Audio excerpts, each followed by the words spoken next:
Hello प्यार दोस्तों, आप सभी लोगों का स्वागत है हमारे यूट्यूब प्लेटफॉर्म पर। तो क्लास थोड़ा लेट हो गई है, 2 दिन क्लास मैंने नहीं ले पाया था। तो इसका कारण था कि मेरा एग्जाम चल रहा था कॉलेज, तो मैं कॉलेज चला गया था, इसीलिए नहीं ले पा रहा था वहाँ पर। कॉलेज में शहर में पढ़ता हूँ और गांव में रहता हूँ, इसीलिए तो मैं आज आया हूँ आप क्लास लेना। तो एग्रोनॉमी की क्लास में जो हमारा चैप्टर चल रहा था मौसम तथा जलवायु, तो उसकी अगली क्लास है, 3rd क्लास है। 2 क्लास मैंने इसके पहले ली थी, तो इसको देख लीजिए। उस तरह देख लीजिए तो ये एग्रोनॉमी क्लास 10 है। बाकी ये मौसम तथा जलवायु की है। तो देख लीजिए मौसम के अवयव, मैंने कहा था ना मौसम के अवयव 7 होते हैं। मौसम के अवयव 7 होते हैं, तो देख लीजिए 7 के नाम, और फिर इसके बाद मैं इसको एक्सप्लेन करके बताऊंगा, पूरा इसके बारे में बताऊंगा। तो देख लीजिए कौन कौन से होते हैं। तो पहला देख लीजिए सोलर विकिरण, जिसे सोलर रेडिएशन कहते हैं अंग्रेजी में। दूसरा तापमान, टेम्परेचर। तीसरा वायुमंडलीय दाब, एटमॉस्फेरिक प्रेशर इसे कहते हैं। चौथा देख लीजिए वायु, विंड क्या है, विंड किसे कहते हैं, विंड को किस यंत्र द्वारा नापते हैं, ये सब मैं बताऊंगा। आर्द्रता, पांचवा आर्द्रता को देख लीजिए, जिसे ह्यूमिडिटी कहते हैं। बादल, क्लाउड्स। वर्षा, रेनफॉल। हो गया ना 7 मौसम के अवयव 7 हैं, 7 को याद रखना, यही मेन इंपॉर्टेंट है इस चैप्टर में। अब 7 को एक एक्सप्लेन करेंगे तो खत्म हो जाएगा ये चैप्टर। स्क्रीनशॉट लीजिए इसका। तो सोलर विकिरण के बारे में कुछ इंपॉर्टेंट पॉइंट है, सिर्फ इनमें हम पॉइंट ही पढ़ेंगे जो है। तो इंपॉर्टेंट पॉइंट है जो एग्जाम के बेस पे है, जो आपको एग्जाम में पूछ सकता है सोलर विकिरण से। तो देख लीजिए, पहला देख लीजिए सूर्य की रोशनी की तीव्रता एवं अवधि कैम्बेल स्टोक से मापी जाती है। सूर्य की रोशनी एवं तीव्रता किस यंत्र से मापी जाती है, तो कैम्बेल स्टोक से मापी जाती है। तो ये याद रखना, कैम्बेल स्टोक से सूर्य की रोशनी की तीव्रता एवं अवधि मापी जाती है। तो सूर्य की रोशनी एवं तीव्रता की अवधि किस यंत्र द्वारा मापी जाती है, तो कैम्बेल स्टोक से मापी जाती है, जिसमें कर्व कार्ड का प्रयोग किया जाता है। अगर पूछता है कैम्बेल स्टोक में किसका प्रयोग किया जाता है, तो कर्व कार्ड का प्रयोग किया जाता है, जिससे सूर्य की रोशनी तथा अवधि को मापा जाता है। तो किसके द्वारा मापा जाता है, तो कैम्बेल स्टोक द्वारा मापा जाता है, जिसमें कर्व कार्ड का प्रयोग किया जाता है। पृथ्वी पर ऊर्जा का मुख्य स्रोत सूर्य है। तो इसको इतना तो सबको पता है, पृथ्वी पर ऊर्जा का स्रोत सूर्य है। ये भी पूछ लेता है। जब आपकी किस्मत अच्छी रहती है तो पूछ लेता है कि पृथ्वी पर ऊर्जा का मुख्य स्रोत क्या है। बहुत आसान सा सवाल है ना, तो सूर्य है। सूर्य से पृथ्वी की दूरी 150 मिलियन किलोमीटर या 1.5 × 10⁸ किलोमीटर है। तो सूर्य से पृथ्वी की दूरी 150 मिलियन किलोमीटर या 1.5 × 10⁸ किलोमीटर है। ये दोनों में से कोई दे सकता है, ज्यादातर ये वाला देता है।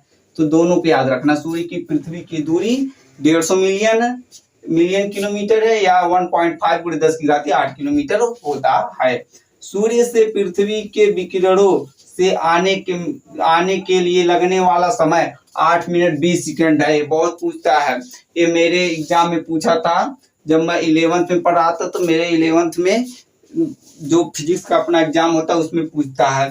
तो सूर्य से पृथ्वी के विकिरणों को आने के लगने वाला समय 8 मिनट 20 सेकंड है। क्योंकि जो अपना जलवायु एवं मौसम है, उसमें भी चैप्टर रहता है जलवायु एवं मौसम, आपकी फिजिक्स में जो एग्रीकल्चर फिजिक्स है अपनी, उसमें भी रहता है। तो याद रखना 8 मिनट 20 सेकंड लगता है सूर्य से पृथ्वी तक। सूर्य की रोशनी को आने में लगने वाला समय 8 मिनट 20 सेकंड है। 8 मिनट 20 सेकंड के बाद ही पृथ्वी पर रोशनी आती है, इतना याद रखना, तब जाकर सुबह होती है हमारे यहाँ। सोलर स्थिरांक या सोलर कांस्टेंट का मान 1.94 कैलोरी प्रति वर्ग सेंटीमीटर प्रति मिनट होता है। तो सोलर स्थिरांक अगर पूछता है, या सोलर कांस्टेंट जिसे कहते हैं अंग्रेजी में सोलर कांस्टेंट कहते हैं, सोलर स्थिरांक के हिंदी में कहते हैं। तो इसका मान होता है 1.94 कैलोरी प्रति वर्ग सेंटीमीटर प्रति मिनट होता है। इंपॉर्टेंट है, इसको याद रखना, ये इंपॉर्टेंट में लगा देता हूँ। और देख लीजिए अगला पॉइंट, पौधों में प्रकाश संश्लेषण ये इंपॉर्टेंट है। पौधों में प्रकाश संश्लेषण आप देख लीजिए किस किस रंग में होता है। तो लाल रंग में अधिक प्रकाश संश्लेषण होता है तथा सबसे कम प्रकाश संश्लेषण हरे रंग में होता है। तो प्रकाश संश्लेषण सबसे ज्यादा लाल रंग में होता है और सबसे कम हरे रंग में प्रकाश संश्लेषण होता है। इसीलिए जो अपना ग्रीन नर्सरी, जो अपने छोटे छोटे नर्सरी फार्म पे जो पौधे तैयार करते हैं, आप देखते होंगे रोड के किनारे पर जो बनाए रहते हैं तो हरे रंग का डाले रहते हैं ऊपर से, जिससे सूर्य की रोशनी उसमें प्रकाश संश्लेषण हरे रंग में बहुत कम हरे रंग में सबसे कम होता है, इसीलिए इसको डाला जाता है जिससे पौधे को उचित प्रकाश मिल सके। और लाल रंग का डालेंगे तो अधिक प्रकाश संश्लेषण करता है। अगला देख लीजिए, काले रंग में सबसे अधिक प्रकाश संश्लेषण का अवशोषण होता है। लाल रंग से भी ज्यादा काले रंग में प्रकाश संश्लेषण अधिक होता है, इसीलिए कहा जाता है गर्मियों में काले कपड़े मत पहना करो, क्योंकि वो प्रकाश संश्लेषण अधिक करता है तो आपको गर्मी अधिक लगेगी। और जाड़े में काले कपड़े को लिए पहनने के लिए कहा जाता है, काले रंग के लिए, इसलिए कोट वोट देखते होंगे ज्यादातर काले रंग की आती है, क्योंकि वह प्रकाश संश्लेषण अधिक करती है तो ठंडियों में आपको गर्म रखती है। तो इतना जान लिए ना, इसका मैंने एक उदाहरण भी दे दिया। अगला देख लीजिए, सबसे कम अवशोषण तथा सबसे अधिक परावर्तन सफेद रंग में होता है। बहुत इंपॉर्टेंट है, सबसे कम अवशोषण तथा सबसे अधिक परावर्तन सफेद रंग में होता है। तो सबसे कम अवशोषण मतलब सूर्य की प्रकाश की रोशनी को सबसे कम अवशोषित करता है, इसीलिए गर्मियों में कहा जाता है आप सफेद कपड़े पहनिए, जिससे कम अवशोषित ऊर्जा होगी तो आपको गर्मी कम लगेगी। और देख लीजिए, और सबसे अधिक परावर्तन इसी में होता है, परावर्तन सूर्य की किरणों की करता है। तो स्क्रीनशॉट लीजिए, इसके आगे की भी पॉइंट बताते हैं। अब देख लीजिए, सोलर विकिरण में 2 पॉइंट बच गया था, वो आप लोग देख लीजिए। तो सोलर विकिरण में जो 2 पॉइंट है देख लीजिए, पौधों में प्रकाश संश्लेषण के लिए पार, PAR पार, पौधों में प्रकाश संश्लेषण के लिए पार, PAR पार, इसका मतलब होता है प्रकाश संश्लेषण सक्रिय विकिरण। प्रकाश संश्लेषण सक्रिय विकिरण या -400 से 700 मिलीमीटर या 0.4 से 0.7 माइक्रोमीटर होना चाहिए।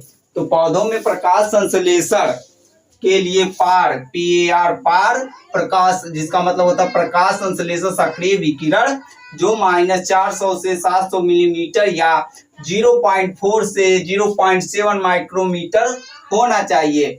लास्ट पॉइंट देख लीजिए, सबसे अधिक एल्बेडो बर्फ 94%।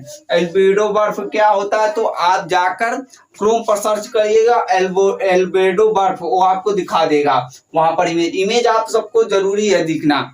मेरे पास स्मार्ट बोर्ड नहीं है, मैंने दिखा देता, बाकी मैं कोशिश करूंगा कि सब जो आप लोग को इम्पोर्टेंट पॉइंट है जो नहीं दिख पाता है, आप लोग नहीं देखे होंगे, वो मैं आपको टेलीग्राम चैनल पर उसका इमेज भेज दूंगा। बाकी देख लीजिए, सबसे अधिक एल्बेडो बर्फ 94% का एवं सबसे कम चारकोल 4% का होता है। तो पूछेगा सबसे कम चारकोल कितने परसेंट का होता है, तो 4% का सबसे कम चारकोल होता है। और एल्बेडो बर्फ कितने तक होता है, तो 94% तक का एल्बेडो बर्फ, सबसे अधिक एल्बेडो बर्फ 94% होता है। किसमें होता है, तो सोलर विकिरण में होता है, और चारकोल 4% होता है सोलर विकिरण में। ऐसे भी पूछ लेगा सोलर विकिरण में कितने परसेंट चारकोल होता है, तो 4% होता है। आप तो क्वेश्चन समझ गए होंगे। बाकी अब दूसरा अपना देख लीजिए, मौसम के अवयव तापमान में कुछ इम्पोर्टेंट पॉइंट है, आप लोगों को याद रखना हुआ बहुत जरूरी है। तो देख लीजिए, तापमान क्या है, तापमान का मापन थर्मामीटर से करते हैं। तो आप लोगों को सबको पता है तापमान का मापन थर्मामीटर से करते हैं, क्योंकि आपको जब बुखार होता है तो थर्मामीटर डॉक्टर लगाता है, वो आपका तापमान ही मापता है कि आपका टेम्परेचर कितना हुआ है। तो तापमान थर्मामीटर से तापमान मापते हैं। बाकी देख लीजिए, तापमान, सर्वाधिक तापमान कितने समय तक दिन में, सर्वाधिक तापमान कितने बजे होता है, तो सर्वाधिक तापमान 2 बजे दिन में होता है। इसी समय पर तापमान का मापन करते हैं। कितने समय पर, 2 बजे दोपहर को। दिन का सर्वाधिक तापमान दिन के दोपहर 2 बजे पर होता है। देख लीजिए, न्यूनतम तापमान सूर्योदय से पहले होता है। जो अपना सबसे न्यूनतम तापमान होता है वो सूर्योदय से पहले होता है न्यूनतम तापमान। न्यून तापमापी क्या है? तो न्यूनतम तापमान मापने के लिए उपयोग किया जाता है किसका? तो न्यून तापमापी क्या है? तो न्यूनतम तापमान मापने के लिए न्यूनतम तापमापी का उपयोग किया जाता है मापने के लिए। इसमें अल्कोहल भरा रहता है। तो पूछ लेगा न्यूनतम तापमापी में क्या भरा रहता है?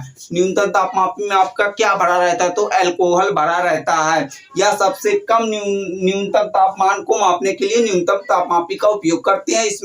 इसमें अल्कोहल भरा रहता है। या कितने तक का माप सकता है? तो -40 डिग्री सेल्सियस से +50 डिग्री सेल्सियस तक आपका तापमान माप सकता है। कौन? न्यूनतम तापमापी। उच्च तापमापी क्या है? तो यह अधिकतम तापमान मापने के लिए उपयोग किया जाता है। किसका? उच्च तापमापी का अधिकतम तापमान मापने के लिए उपयोग किया जाता है। इसमें पारा भरा होता है।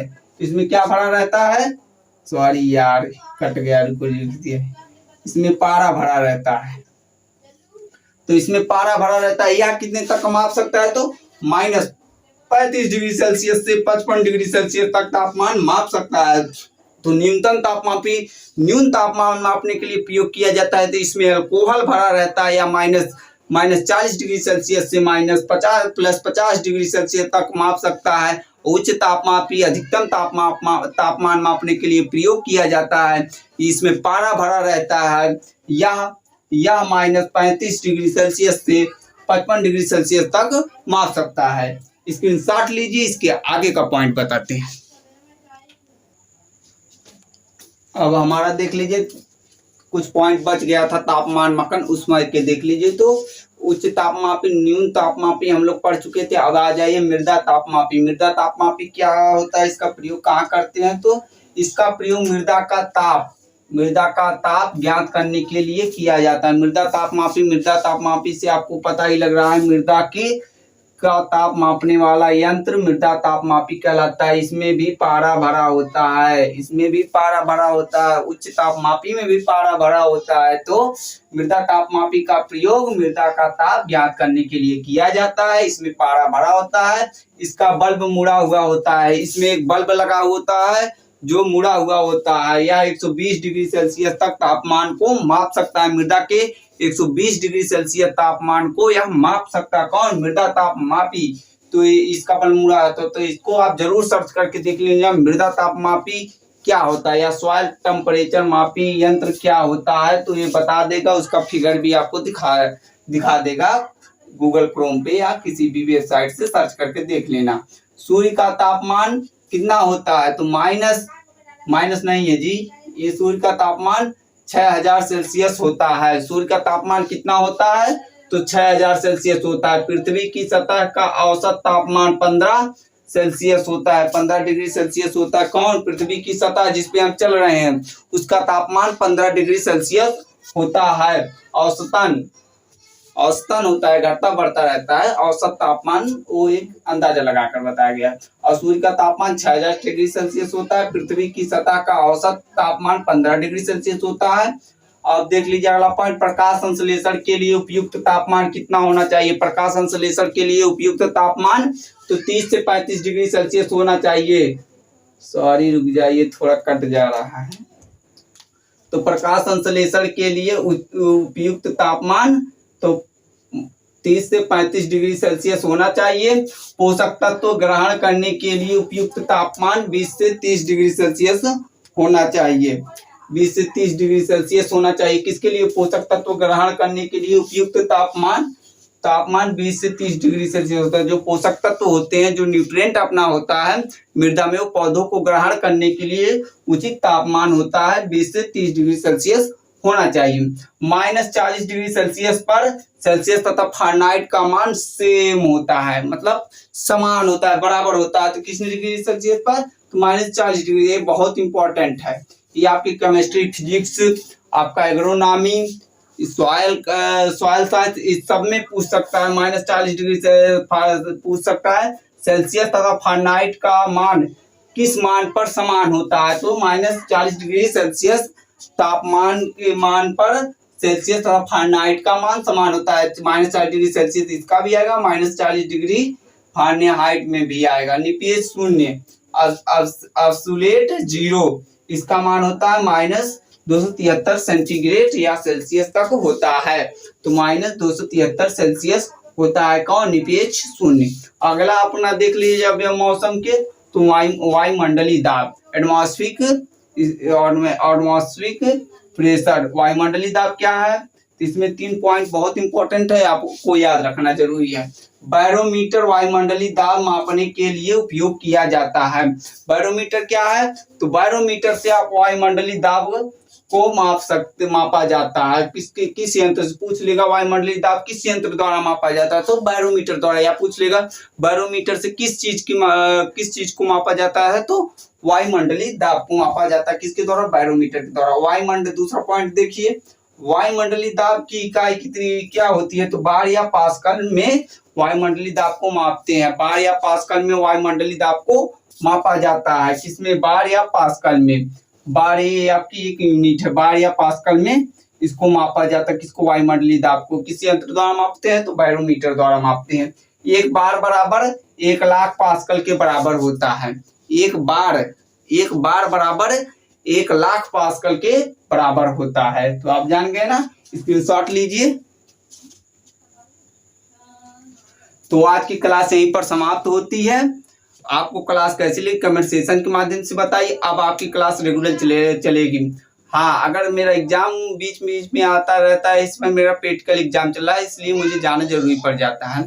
तो अब मैं ऐसा करूंगा कि आपको वीडियो पहले से रिकॉर्ड करके रख लूंगा, वो आपको जाऊंगा तो वहां से भेज दूंगा। बाकी आपको क्लास कैसी लगी, अभी इसमें 4 अवयव बचे हैं। 3 अवयव हमने कंप्लीट किए, 4 अवयव अभी अगली क्लास में हम लोग कंप्लीट करेंगे। तो आपको क्लास कैसी लगी कमेंट सेक्शन में मार दीजिए। जो नए स्टूडेंट है चैनल को सब्सक्राइब कर लें, घंटी का निशान घंटा दबा लें, क्योंकि मैं हर रोज आपको ऐसी वीडियो मिलती रहेगी एग्रोनॉमी की। इस समय एग्रोनॉमी की मैं क्लास स्पेशल चला रहा हूँ। जलवायु तथा मौसम आप पाठ आपको खत्म करके ही अगली कोई सब्जेक्ट या इसमें का अगला कोई चैप्टर चलेगा। तो थैंक यू। आपको क्लास कैसी लगी, थैंक यू, धन्यवाद।